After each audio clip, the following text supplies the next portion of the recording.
Hello and welcome to episode 12 of the Replimat, in which me and Tim over there. Say hello, Tim. Hello, everyone. Welcome, Tim. We shall be discussing episode 12 of DS9, The Storyteller, which was written by Kurt Michael Bensmiller and Ira Stephen Bear. Anyway, Tim. Hello. Tim was extremely involved in this episode. Unimpressed? Unimpressed. I don't know. You seemed very, into the story.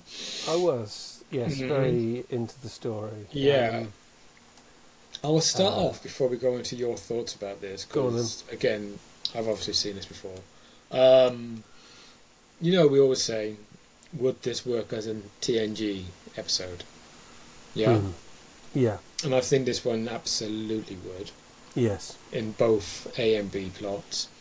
Curiously enough, I was reading up in the Star Trek DS9 Companion while this was on, and this originally was pitched for TNG Season 2.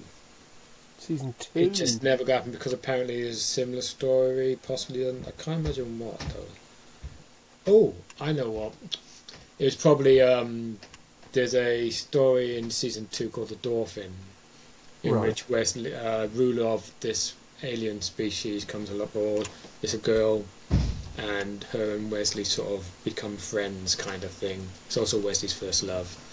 And they break the ice by food being flung as well, so, familiar.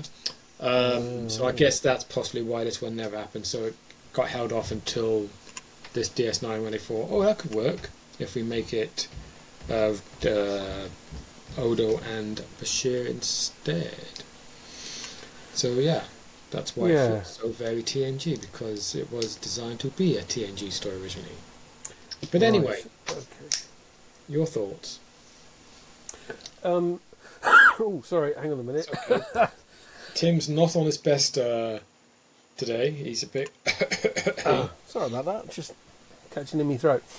I guess one of the things that's going against this episode is that Bashir and O'Brien are the two characters that annoy me the most out of the regular crew. I don't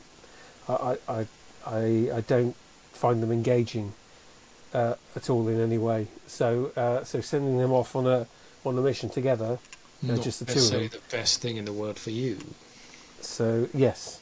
Having said that, I always try and look beyond those kind of feelings, and certainly Dr. Bashir again this week wasn't anywhere near as annoying as I've found him previously. Although I did find Chief O'Brien very annoying and unnecessarily kind of curmudgeonly and disgruntled. And didn't you say at the beginning he came across as a bit of a cock? He was a complete and utter cock to the Doctor when they were in their in the runabout. In a runabout, just absolutely no reason for him to be so rude. Just for the couple of hours or whatever that they were travelling together, when there's only two of them in there. It's not great. And I didn't find either the A plot or the B plot particularly engaging. I have to say that just the characters and the scenarios, they just didn't really grab me at all. So it was whatever it was, 45 minutes of time that just passed by. I mean, it wasn't awful. I've just seen much better episodes this season. So I think for me, the reason I'm going more out an episode like this in particular is because I know where these characters. We've said this before.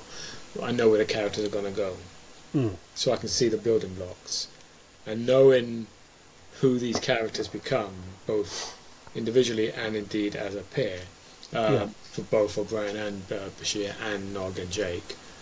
It's fun seeing it be developed, seeing how much they didn't like each other at this point. And yes. Like well, O'Brien doesn't like Bashir. Yes, and Bashir seems to have reached a point where he likes needling O'Brien, and he's like, right. This is quite fun, actually. Julian, you can call me Julian, you know. Or the bit where they're struggling with that whatever the character's name is. What was his name? I assume Hovarth, which would be the replacement Sarah. Okay, yeah, I didn't get any of those names at all. So. I mean, they're in front of me, that's the only reason I know. Like where they're struggling and he's trying to stab O'Brien, because, you know, he waited till O'Brien was standing in front of the mirror first before he attacked, because yes, clever. as you do. It's like, hey, now you can see me, I'm going to attack you. It's like, well, why not do that when I can see? Okay, cool. As and then struggling, Bashir comes in to help. Nog doesn't climb through the windowless window, so I assume they're meant to have glass on them. We just can't see. It's non-reflective glass, I'm guessing, because, you know, 24th century. And why not? And they're struggling away, and was it O'Brien? Is it O'Brien that says? I think O'Brien goes, "Try not to hurt him," and Bashir's like, "Well, I'll try my best." You know, a few moments is quite fun. Yeah, I like this also. I think, I mean, the storyline with what her name was, the girl. I forget her name. Yeah, I didn't get her name either. She was the Tetrarch, wasn't she? Yes. That's all I got was her title. I'm guessing Faris Saul. Kept making me think of it's a female actress, Petrarch. so I'm guessing it's Faris Saul. Right. But anyway, her. I think that story is, again, it's, as you said, it's a bit like, even at this point in the series, it's been done in sci-fi so many times. You know, leader as a child, bit precocious, bit of a brat, you know, bit too serious because they're trying to be, you know, they want to embrace this new power they've got, and they want to make a point and be taken seriously. It's all been done. Even at this point, it's been done so many times. But you do get some fun stuff with Jake and Nog. And I think it's good. You know, good episode for them messing around. So, and getting their new spot on the promenade, because apparently this is the first time we see this happen with them dangling. Because even though Odo says no dangling, we've seen it. We've seen it in other episodes. No, apparently, according to the book, we've seen them standing there, but it's the first time they've done the whole sitting dangling bit. Oh, I thought, okay, fair enough. And I know that I've certainly seen them at that corner before. Yeah. I thought they were dangling previously, but apparently not. According to this, the director thought it'd be a good idea to have them dangling because that made more sense because they're kids. Yeah. And I suppose and let's face it, it's probably safer than standing there, because as I said in the episode, that the barrier is very low, banister, whatever railing, it's like waist high. You could just topple over that so easy. But obviously, if you're sitting there, you've got one here and here, so you're much safer. So they were way safer dangling than standing there, frankly. Because when Odo stood there, he had to properly lean forward to put his arms on the railing. It's like, not very safe, mate. Very poor health and safety standards. Very poor health and safety. Yeah. So. But I don't know. I think it's okay. Like I said to you earlier, my major gripe, other than obviously it's very TNG, and you know, I'm very, like we discussed last week, I think even if the plot is a very TNG-esque plot, you can then counter it saying it's still very specific to DS9 for the character work. Yes. You want it to be individual in that respect. You want it to be at least a DS9 episode. Yeah, you still feel that these characters, it wouldn't work with TNG characters. But even this, I can see, obviously it would have been Wesley and the girl. It probably would have been Geordie and, I don't know, Riker maybe? because the whole point of the A story, I suppose, is that you've got this very technical guy, not a very creative guy, thrown into this idea that he's got something to tell stories, and he's like, I fix things. So I'm assuming it would have been Geordie, would have made sense. Right. So I can see. I don't think it's specific enough that I can watch this and think this feels like it's Deep Space Nine. You know, but like I also said to you earlier, is I think my major issue is that knowing what we know of Bajor, even at this point in the series, it doesn't seem like it's, because whenever I remember this episode, I always forget that it's actually set on Bajor, because this village and the people don't come across to me particularly Bajoran. You know, no, they're not. I mean, you've got the spiritual bit, which is quite Bajoran, but the idea that this would be happening on Bajor and nobody else would know about it. Yeah, So exactly. it's actually some sort of atmospheric disruption. All that business. So why is going on in the DS9 not sky, picking it up? You know what I mean? Because there's 3 Bajoran tribes in this, isn't there? There's the 2 in the negotiation, and then there's the one. There are, and you've got the village, and then that one in the village, which has nothing to do with the negotiation. No, nothing at all. So you probably could have linked those together, maybe. That would have made that maybe would help. Yes, because certainly I hadn't got the impression in earlier episodes that it was made up of sort of like pocket tribes or communities. Well, I think they've alluded to the fact that after the Kardashians left, you've got the government, obviously, which is basically ruined, destroyed by the Kardashians. Yeah. And the leader of Bajor is the spiritual leader, which is the Kai. Yes, but I don't see because she doesn't seem to fit in to what was happening in that village at all. No, definitely not. And also, the negotiations between the Tetrarch and the leader of the other tribe as well. You would think that if you got the spiritual leader, that he or she would be the person to administer over that. I suppose maybe you could argue. Bear in mind, this is now a week or month or whatever since the Kai has apparently died. Yes. So maybe this is actually a fallout from that. Maybe that's why it's only now that there's this big thing going on between these 2 particular, not tribes necessarily, but villages, whatever. Yeah. It's because the Kai's not there to unite them. So I suppose you could. I mean, it doesn't say it in the episode, but you could possibly infer that it wouldn't have been too difficult to have linked it in. Oh, definitely if they were thinking about it, the bigger picture. It's almost this is almost like they suddenly thought, oh, let's do an episode that involves the Bajorans much more. And they this is it, and it didn't need to be given them this strange. Like the whole thing on the village, it could have been another planet very easily that they just visited and run about, which probably would have worked a lot better as well. Yeah. And these 2 opposing villages could have been some other. I don't know. It's got to be some other planet, presumably in the Bajor system, or at least close by, that they were asked to, intermediate with because of Starfleet. Yeah. But yeah, I think it's the Bajoran link in this episode that kind of lets it down. I don't think it really fits what we know of Bajor. Yeah. Which is ironic because, as I said, the next episode coming up is going to be the complete opposite. It's going to be. I mean, I want to talk about next week's episode more, to be fair, because it's such a great episode. But you haven't seen it yet, so that's not going to work, is it? We was having a drink break then, people, but as it turned out, unintentionally, we both drank at the same time. Yeah. I'm saying this because obviously they can't see it.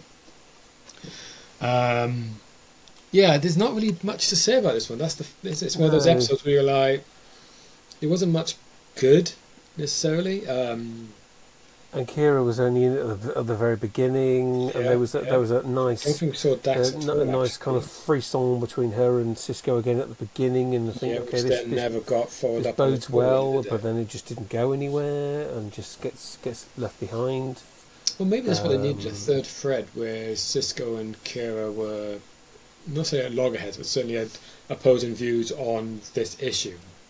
That could have been a third thread that would have maybe given the stuff on the station a little bit more meat, maybe. Exactly, yeah.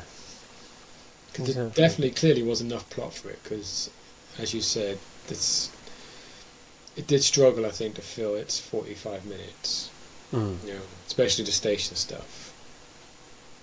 But again, I guess they just wanted to explore Jake and Nog, because that's really what this was all about, wasn't it, I think? Yes, true. A bit more. And I like these two characters. It's fun seeing them together, just for a different view on the station. And for those actual rain, it's just a truck going by. I'm hoping for rain. I really am. We've had weeks and weeks and weeks of sun, which, if you're British, you understand it's not as fun as it sounds, because it just gets so dull after a while. Well, there's Met Office warnings for thunderstorms in the southwest. So we had that a few weeks back. I was at work, because I work in like this big depot, so like metal roofs, all this nuts, and we were just working. We suddenly this big flash, and everybody stopped. Was like, "Did you see that?" And then seconds later, I was like, "Ooh!" Nice. And a few of them were like, "Ooh!" And I'm like, "Come on!" I mean, we're working in basically a big metal box, so clever. But it's been so warm. Let's have some bloody sun, not sun, rain and thunder. Clear the air a bit. Yeah, because it's damp today, but it's very close. I don't think I could live in America properly. Like California or places like that where it's just sunny all the frickin' time. Where a rainstorm is like not the norm. I couldn't. We're British. Too much sun, it's like, enough of that. It's nice to have every now and then, but could be dealing all the time. Which has nothing to do with DS9, of course. It has nothing to do with DS9. There we go. But like you said, there's. I think we've probably said pretty much everything we. It's one of those short ones, I think, because there's not a whole lot to say about this episode. Lackluster entry into the Series 1 canon. Yeah, it's inoffensive. I quite enjoy the stuff with O'Brien and Bashir, totally because I know where this will end up going. Yeah. So it's fun for me because I'm like, I can see the little seeds and whatnot. Same as Jake and Nog. But first time viewing, obviously it was a long time ago, but I suspect this episode didn't really stick in my head at the time, like yourself. Yeah. Oh, interesting point. Speaking of sticking into the head, last week we was talking. We were talking about Kira, and you went, "Oh yeah, because the last episode was that one with the singing bit, right? The dance, Helen Moraine." No. The last episode before last week's, which was obviously 2 months earlier, was actually Vortex, not Move Along Home. Oh, okay, Vortex. Yeah, so that obviously stuck in your head. It did, didn't it? Wasn't it? Yeah. That was one that definitely proper stayed in there. Oh, I seem to recall even at the time of Vortex, we did say, other than the Odo stuff, because obviously it's the Changeling and it's interesting canon lore stuff, it was a bit of an episode where you're like, I don't see us remembering much of this one. And 2 months later... 2 months later... Was it the last one we did think? No, that was way earlier. Oh, okay. Yeah. Annoying singing, we had stick in my head. I think we had 2 episodes in between Move Along Home and last week. Unless I'm mistaken, there's Vortex, and before that, I'm pretty sure. Oh no, was the Nagus as well? Oh right, Arthur Nagus. Yes, so that was, you quite enjoyed that one. Yeah, he was all right. So he was better on Antiques Roadshow. He was a bit what now? He was better on Antiques Roadshow. Arthur Nagus, but that's one for the older listener. One for the old British people. Yes, indeed. Yes. So American people, look him up, because I have no idea who he is either. Like some TV dude, obviously. Yes. I guess. So, any other thoughts on this one? This is clearly going to be a very short. No, I'm just happy to move on to the next episode. Move along home. Move along. Yes. Move along, please. Move along. All right then. In that case, all right. So, I guess next week then is the episode Progress. Progress, okay. What do you reckon? Well, after this week's, it could be anything. Anything would count as progress after this week's. Harsh, Wrong. but there we go. Well, harsh but not untrue, to be fair. Fair enough. Yeah. Cool, alright then. So, until next time, which may well be next week. Fingers crossed. Fingers crossed. I've been Andy, and he has been... Tim. Hey! Hey! Almost got all this happening. So, until then, goodbye from me. Goodbye from me. Later.